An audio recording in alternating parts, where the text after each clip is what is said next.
Hello and welcome to JB Movie Crafts. Today we are going to understand roles and skills of a manager. Good managers have a bias for action, said by Tom Peters, who is an American writer and co-author of In Search of Excellence. If we look to roles of a manager, Mintzberg was the author who has propounded these roles, 10 managerial roles, divided into three basic categories. Number one, interpersonal, number two, informational, and number three, decisional. Interpersonal roles are the basic roles which deals with person to person kind of roles. Informational roles are the roles looking from the angle of information. And decisional roles are roles where managers need to take some decision making. That means selecting one or more out of two or more choices. So that is what is decision, and decisional roles are typically peculiarly roles of a manager. So let us look them one by one. Number one, interpersonal roles. There are three roles into this. Number one, figurehead. Managers have social, ceremonial, and legal responsibilities. They have authorities too simultaneously with the responsibilities. Number two, leader role. Managers manage the performance and responsibilities of everyone in the group. And number three, liaison roles. Manager must communicate with internal and external contacts. You need to be able to network effectively on behalf of your organization. That is what is liaison role. So figurehead is for outsiders, leader is for insiders, and liaison is for communication, insider as well as outsider. Second category of roles are informational roles. There are three roles again over here. Number one, monitor. Managers regularly seek out information related to your organization and industry, looking for relevant changes in the environment, internal and external. So he is monitoring the information. Number two, disseminator. Managers communicate potentially useful information to colleagues and team. So he is disseminating the information. And number three, spokesperson role. Managers represent and speak for their organization, typically to outsiders, giving information to outsiders. So in monitor roles, he is monitoring the information, receiving the information, and looking that whether this information can serve the purpose or not. Disseminator is passing the information to internal people, and spokesperson is passing the information to outsiders. Third category of roles are decisional roles.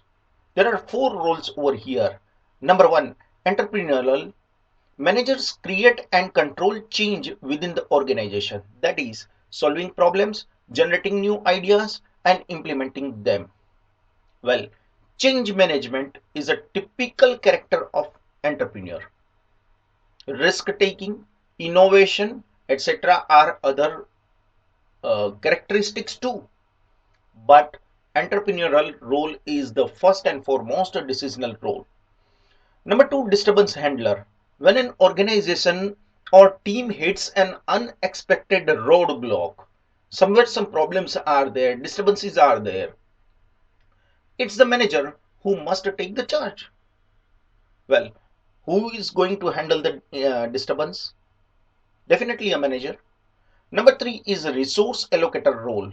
Managers determine where organizational resources are best applied, which involves allocating funding, assigning staff, and other organizational resources. So resource allocation is again a decision which manager has to take. Negotiator.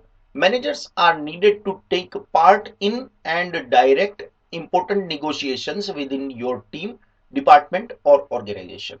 So he has to negotiate with internal as well as outsiders. I mean to say there are several suppliers or customers, etc. So in negotiations, manager's role is important. Well, if we look to levels and skills of manager, there are basically three levels of management: top level, middle level, and supervisory level. As you can see in the chart, you can say that three kind of levels are there, which is shown at your left. And the top skills are written: technical, human, and conceptual. You can say technical are the skills which is needed to handle the technical issues, technicalities of floor management as well as other management. Like how machine works is a technical know-how, technical skill. Human skill is a skill which is dealing with people, and conceptual skill is the skill which leads to vision, mission, understanding, organization, and other concepts, how business works exactly. So as you can see, technical skills are least required at top level, and at supervisory level, the downmost level, it is required at the most. Exactly. You can see top, middle, and supervisory are three parts, which is not written in a good manner over here, but I'm sorry for that. But technical skills are least required at top and most required at supervisory level, while middle level managers they require in a middle way, medium kind of skills, medium quantum of skills.